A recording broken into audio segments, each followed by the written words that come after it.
13番香港のワーザーが伸びてきた外から香港のワーザーが伸びてきたミッキーロケット頑張っているミッキーロケット頑張っている2018 Takarazuka Kinnin. A horse named Mickey Rocket won the race. Winning this race is a rare honor, and most of the times in the victory speech, the winning jockey would take the chance to thank their team and speak about hope for the future. But to this jockey, his speech was a little different. The one he chose to thank was a horse aside from Mickey Rocket. For many people who just got into the sport, they will find this seem somewhat odd. From a purely race standpoint, the horse he was thanking for had nothing to do with the race. This horse had passed away. His offspring were not competing. His name is destined to fade away from the race course.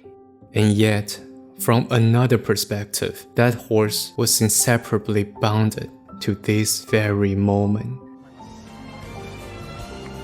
17年、非常に長い年月だったと思いますが、さすがにちょっと長すぎたんでね。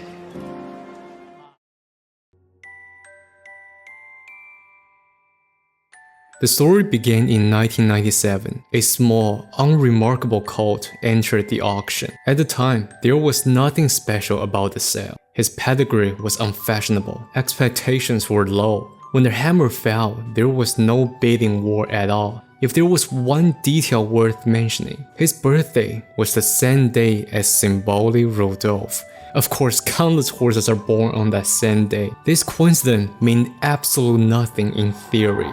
But 2 years later, people will look back at this moment when this horse, tmoperao, was purchased. That said, Opelao's early career was nothing worth mentioning. He made his debut and finished second. After that, an injury was found. Followed with a long layoff, he returned to finish fourth. It wasn't until his third attempt that he finally managed to win his debut. The result made the team believe this horse might be capable of picking up some small prize money, but nothing more. Since there was nothing special about tmoperao at the time, let's turn the attention to the special group of people behind him. Opelao was first dismissed by many, but his owner, Takezono, noticed him a long time ago. At the time, Takezono had just become a horse owner. It was not known why he found this horse so charming, but knowing the future, he was incredibly lucky. After purchasing Opelao, he entrusted the horse to a childhood friend of him, trainer Iwamoto. These two men had grown up together and were close friends when they were small. After middle school, Takezono continued his education, while Iwamoto left their hometown for work. Over time, they lost contact entirely.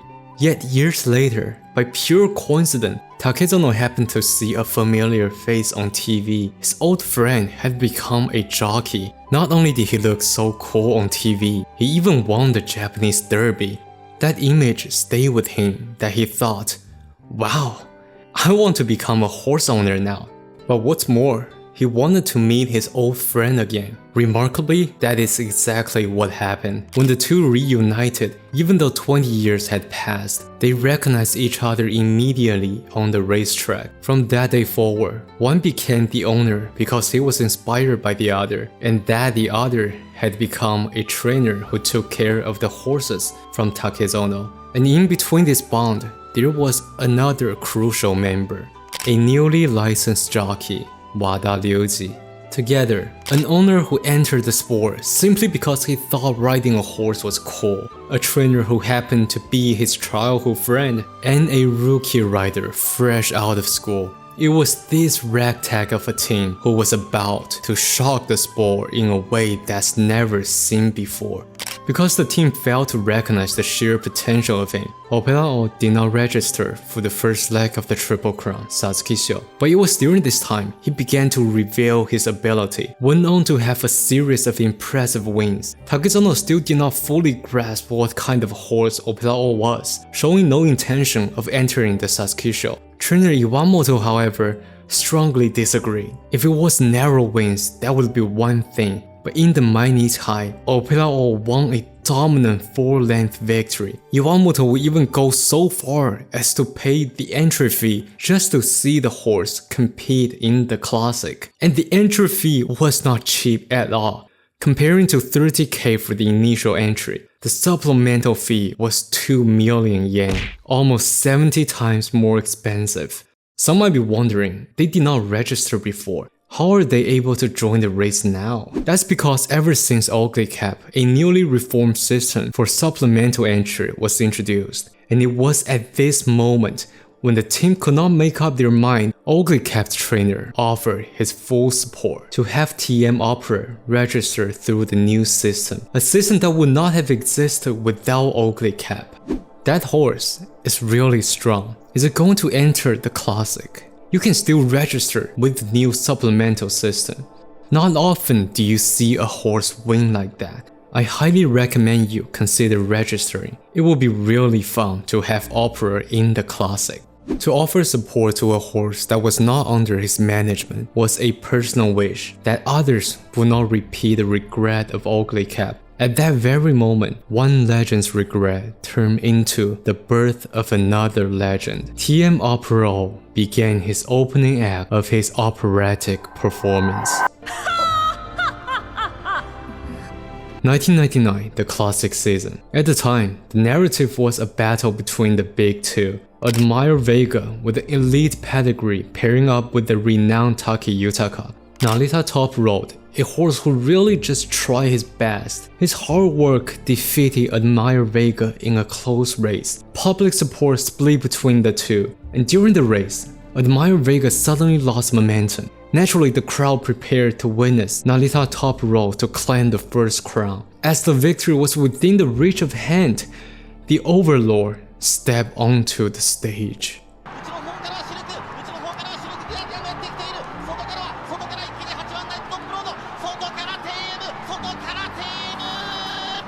This win was purely impressive on stats. Nakayama has a relatively short home straight, creating a disadvantage for end closer that rely on closing speed from the far behind. What's more, just before the finish line lies a steep climb. This single feature had denied countless talent who was fast but lacking in power, and yet under these conditions, Opera delivered a performance that left the crowd stunned when he was not even an end closer by nature. In fact, during the race, the team wanted him to stay in the mid-pack, but unfortunately the situation did not happen. This was a race that showcased the distinct feature of his pedigree. However, to not bore most of you, I will leave his pedigree analysis in the description for the people who are interested. After the victory, the structure of the 1999 Classic season became clear. They will be seen as they were seen as the top three, and their rivalry would continue into the Derby. This rivalry was not merely a clash between horses, it was equally a battle among the jockeys. You see, both Narita Top Road and tmoperao were ridden by young, up-and-coming riders. For Ruiji, he just became the youngest Satsuki Show jockey at the beginning of his career. If there was ever youth at its peak, this was it. Standing across him was Taki Yutaka, the undisputed champion of the era. The younger generation who carry ambition, set to challenge the pinnacle. In the Derby, both young jockeys gave everything they had. Epilogue struck first, Top Road followed. They wanted to show the world they were ready to welcome the new age. But behind them, Taki Yutaka remained calm and collected. The reason there was such a narrative among the jockey was because Admire Vega was in a disappointing losing streak. The public confidence began to waver. They were creating a narrative for what they saw as an inevitable loss for Admire Vega. But under pressure, Yutaka rode him with such composure. He saw the other two were fighting and trying to control the pace. As the other two horses engaged in their duel, Admire Vega surged through and claimed the victory by a neck.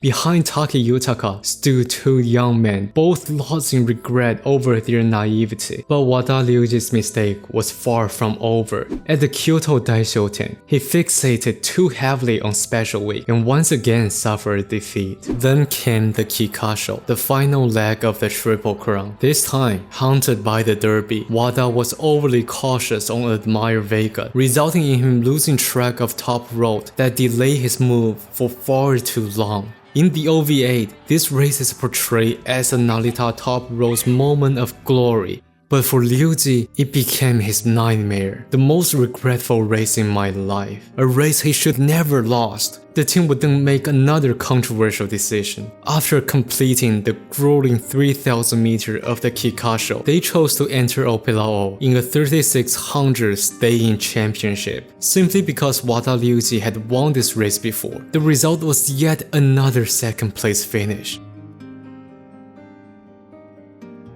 tmoperao is a Triple Crown caliber horse. The fact those words came from the very man who trained Symboli Rudolph speaks to the quality of a horse Epilogue was, and also a harsh critique toward Wada Ryuji. Owner Takezono, who had been suppressing his frustration for months, finally exploded. He demanded that Wada to be replaced immediately. Wada himself had already prepared for this outcome, but when faced with such demand, trainer Iwamoto said, "If you insist on changing the jockey, then please transfer every horse with you."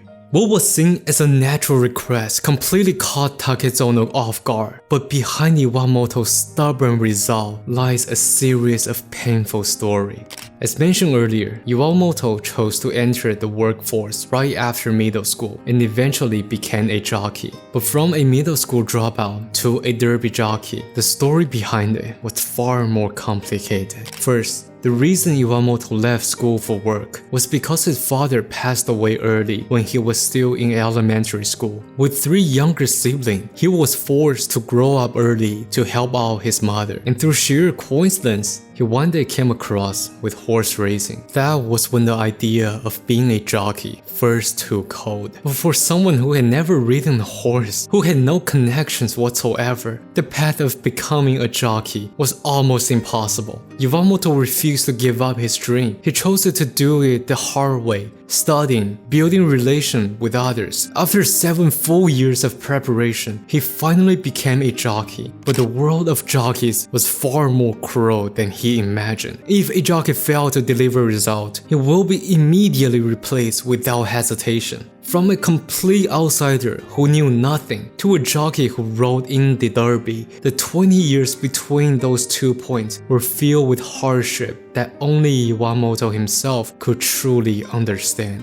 And now as a trainer, he wanted to not just train the horses, but also the new blood of the industry. Many decision makers focus solely on short-term gain without ever considering the long-term cycle for the industry. This is something many other industries also suffer. So Iwamoto made a vow to raise this rookie into someone who could stand on his own. We don't really know what was the reaction from Takezono when facing such unwavering resolve. But one thing we do know, from that moment on, Takezono never again brought up the idea of replacing Jockey. And this would become a decision that would define all of their own destiny.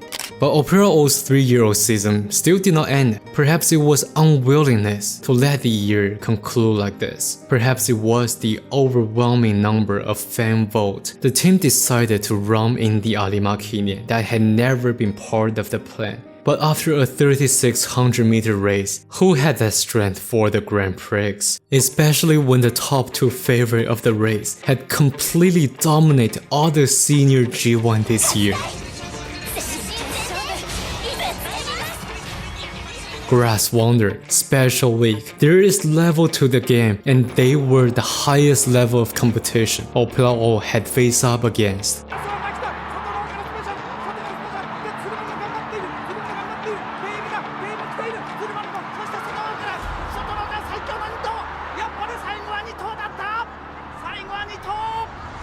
When history look back on this race, it is often remembered as a 4-centimeter duel between Grass Wonder and Special Week. Yet right behind them was a horse who, over the span of 2 months, had ran an unbelievable 9100 meters. Despite clearly lacking stamina, he still finished only a neck behind. That performance alone was enough to spark anticipation for the future. And yet, no one could have imagined the kind of impact this horse would unleash in the following year. Carrying both expectations and pressure, Wada Ruiji and tmoperao entered the final year of the 20th century. At the Kyoto Kinen, Wada made a noticeable change. He no longer fixated on other horses, not out of arrogance, but because he understood Opelao's greatest opponent was himself. He cut out all unnecessary moves, just riding on the back of the horse without further instruction. And if you watch Opelao's race closely, you will notice how rarely Wada even used the whip. This drew mockery from others. Even my grandmother could win riding Opelao. But Wada knew better. Even if getting laughed at, he could not betray the trust of the team. After the Alimakine, owner Takezono approached him with a joke. Next year, don't lose a single race. If it is a demand, it would be utterly unreasonable. It was a joke, but at least in their first race, they finally delivered the victory they had been waiting for. Then came a second win. The third, his first true challenge came at the mid-race Grand Prix, Takarazuka Kinen, when he once again faced up Grass Wonder, the horse that beat him the year before. But honestly, at the time Grass Wonder had turned into a pig. The anticipated showdown never truly happened. The winner was unsurprisingly tmoperao, yet not without suspense.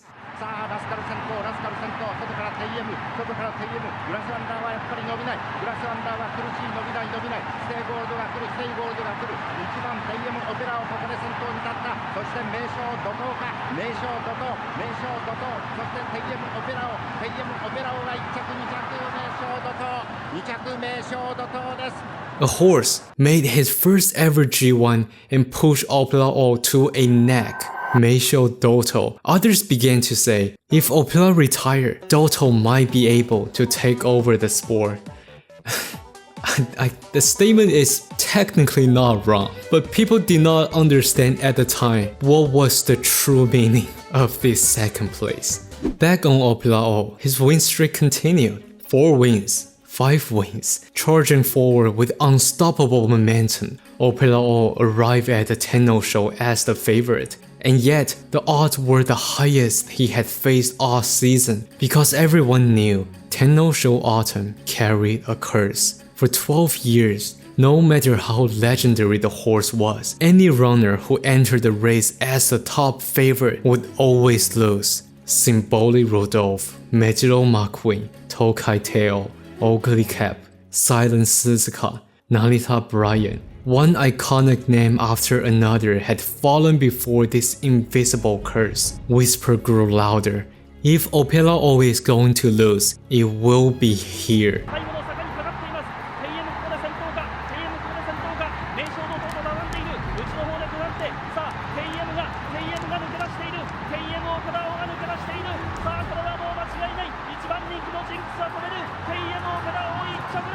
As if to laugh at the people's lingering fantasy of he could lose, tmoperao shattered the curse, Meisho Doto second. If the invisible opponent cannot beat him, what about the challenge from the younger generation? What about the challenge from the world? At the Japan Cup, challengers led by Fantastic Light, Rising Star led by Air Shakar, line up behind Opelao, but the outcome was still unquestionable.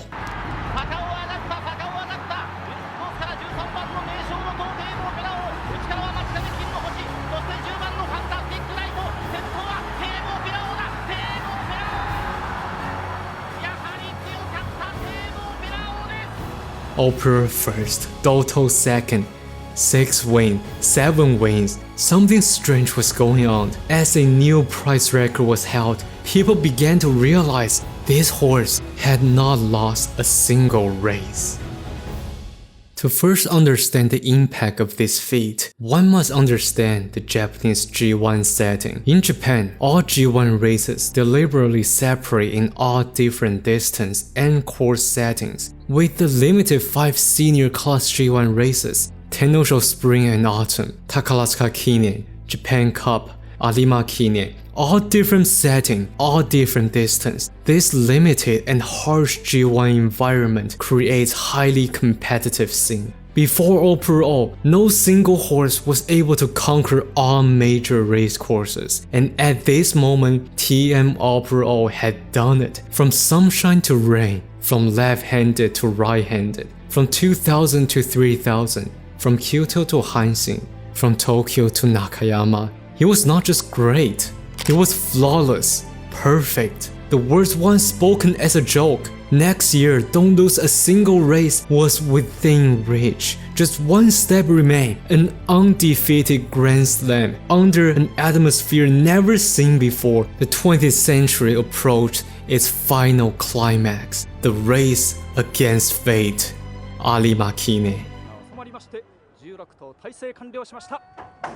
The race began. Because the horses expected to rush forward had a late beginning, a slow pace compressed the field into a tight mass. Under pressure from every direction, Epilogue was forced to sit deep in the pack. Given his brilliance throughout the year, heavy marking was inevitable. But this time, it was far more intense than ever. Yes, it was only natural for him to be the target for everyone. The invincible overlord had become the common enemy. This was no longer 16 horses racing for victory. This was 1 against 15. Every challenger shared the same unspoken objective. The era of tmoperao must end today. As the race getting closer and closer to the final stage, no, long before that, the race had already descended into despair for Wada Ruiji. Opera was completely boxed at the rear. No room, no path, no opening. This was, without question, the most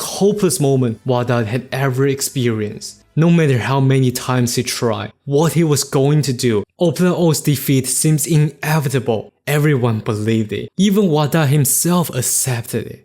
Everyone except tmoperao. Only he understood that after this race, the world would call him by another name, the overlord of the century's end.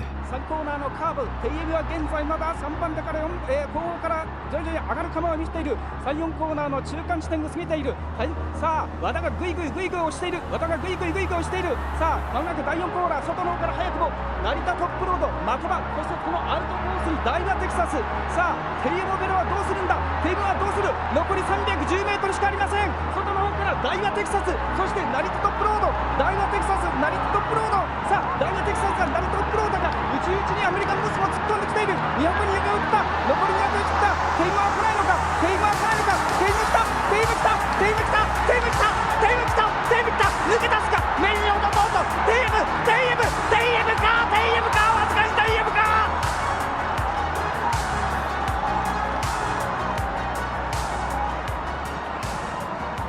Wada sat frozen in disbelief at the moment. 1 against 15? So what? The role was vanished. So what? Any challenger who dared to oppose him was simply dusted. Their desperate resistance reduced to little more than a footnote. All year, all ground, all distance, all challengers, no rival. The conclusion of a century, the embodiment of perfection, the century and overlord.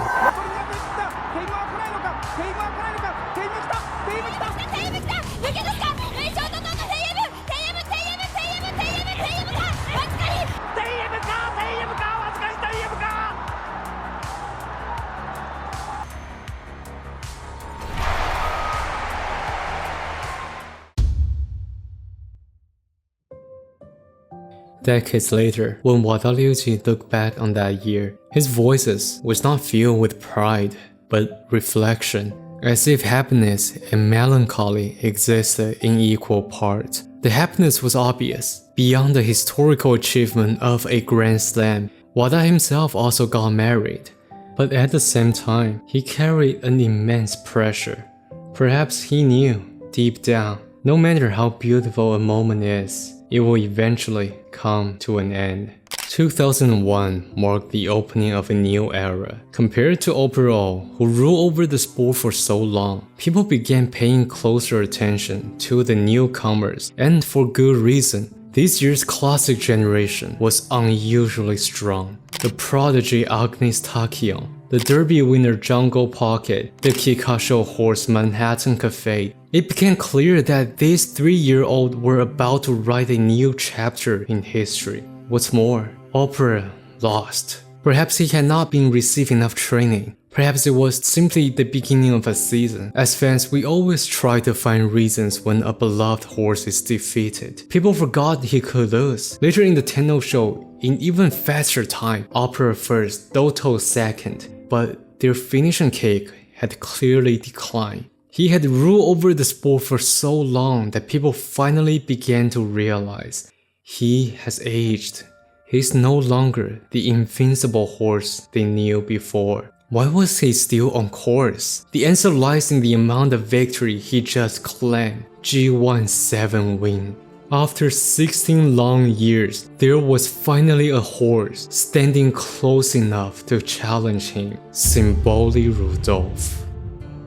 16 years before, Symboli Rudolph stood as the peak of the sport. Back when Iwamoto was a jockey, he has raced against Rudolph. No matter how thoroughly that horse was studied, no matter how brilliant the opposition, Rudolph simply dismantled their challenge effortlessly. Even as an opponent, that presence of the emperor lived vividly in his head. Now only one more victory, they would break the wall of the emperor. The team marched toward the Takalatsuka Kinen. A year ago, on this same place, Doto has his first G1 challenge and finished a good second place. To the camp, it was a result that's more than satisfying. But afterwards, once, twice, 3 times, 4 times, 5 times, Opela first, Doto second, the repeated result drove them to despair. I never want Doto to run against tmoperao ever again, said by the jockey of Doto. This half-joke, half-complaint spoke to the immense frustration from the team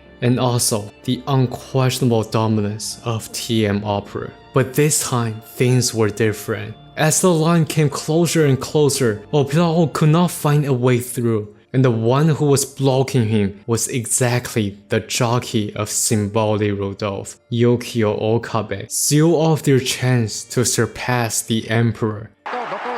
怒涛の執念が通じるのか、怒涛の執念がここで通じるのか、ステイゴールド、そして外からエアシャカール、ようやく来たテイエモオペラオ来た、ようやく来たテイエモオペラオ、しかし名将怒涛一矢を報いるか、ついに夢の一矢を報いるか、怒涛か、怒涛か、オペラオか、怒涛だ。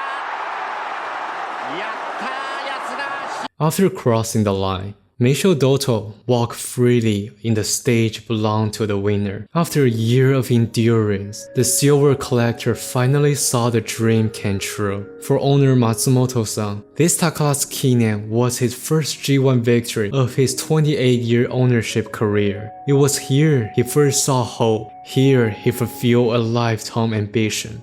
And here he earned the last G1 victory. But what about Prologue? This defeat was not merely the result of decline. He had been completely figured out. The brilliance of that Arima Kinen was his greatest highlight and his greatest weakness. He was now fully read through and countered. This was a sign things were about to get worse. In the Kyoto Daishoten, Prologue lost a duel to the 7-year-old State Gold, though he still managed to win after disqualification. Wada knew 2001 was no longer a year where he could do nothing and still win. In the time Opera needed him the most, he wanted to help out. It's just, now they had arrived.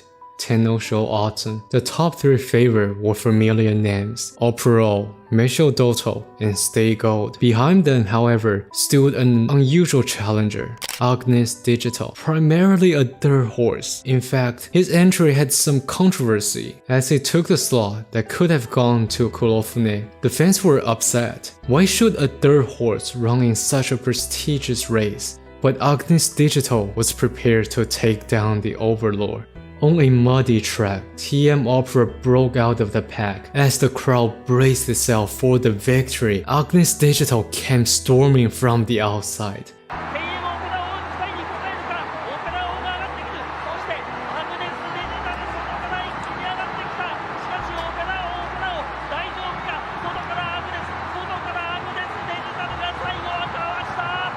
The heavy ground favored Opera with a more power-driven speed, but he ultimately failed to best a horse who literally could run in any condition. If this race still had a factor of strategy, then at the Japan Cup, he was defeated head-on without tricks. Anyone who watched the anime movie would know, this is the race that shouts, "The new era is here." For the door to open for the future, the door of the past must be utterly shut.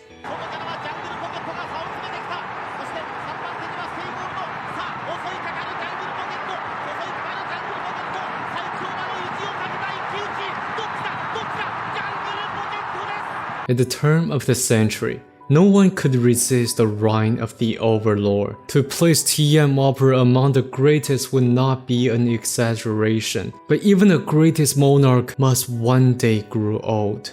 Even the greatest sun must one day set. The next race would be his final race, Arimakine. If there is a single race that can define Operao's entire career, it is the Arimakine. It was here he lost in regret because of mismanagement. It was here he showcased absolute dominance. And this Arima was his final chance to surpass the Emperor. Before the race, Wada Ruiji said, "I've received so much from Operao. This time, I want to give something back and help him out." From the very beginning of Operao's career, this young jockey had always been there, riding him race after race. Now he was willing to give everything to make a miracle happen. But miracle is called miracle for a reason. For it to happen once is already a luxury. As the race went on, they could only watch as the younger generation passing by. He was the overlord of the old century. There was no longer room for those who belonged to yesterday. 2001, Arimakine, tmoperao left his beloved stage.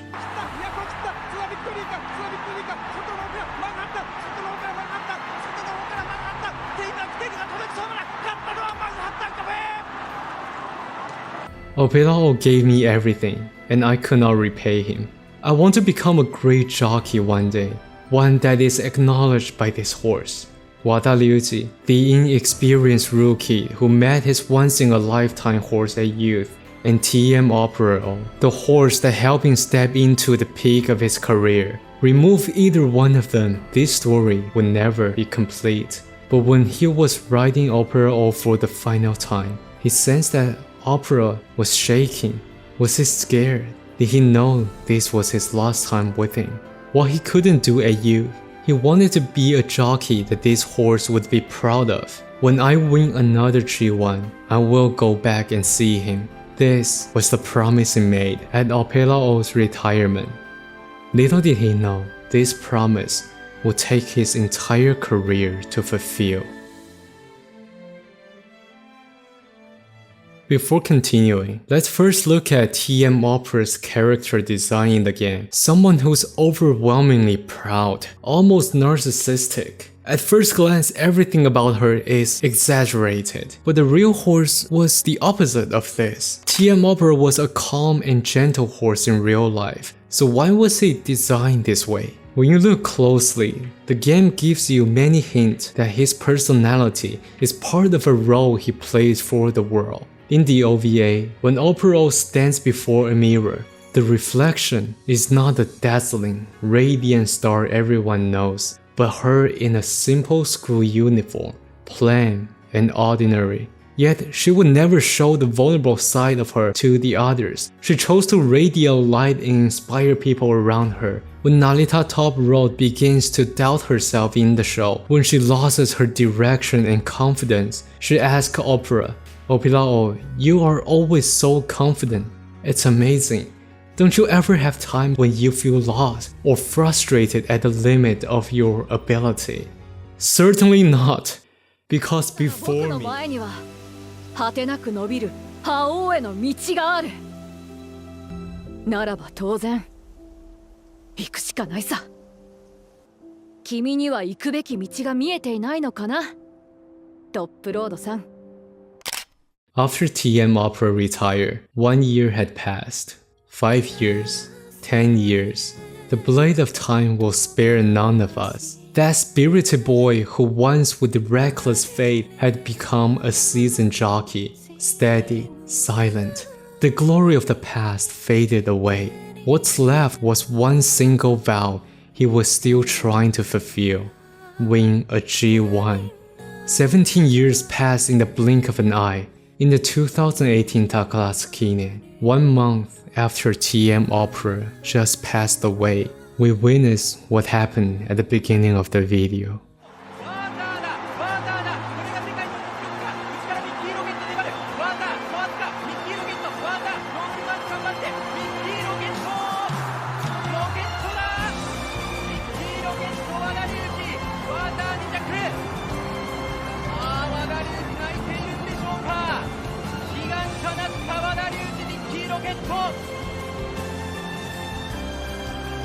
最強馬と言われたテモペラ王で2001年天皇賞春を制して以来17年ぶり、和田龍二が G1 を制しました。ミッキーロケットです。この一戦にかける思いですね。オペラ王が後押ししてくれたと思います。17年、非常に長い年月だったと思いますが、さすがにちょっと長すぎたんでね、勝ってオペラ王に報告したかったんですけど、でもやっとね胸を張っていきたいと思います。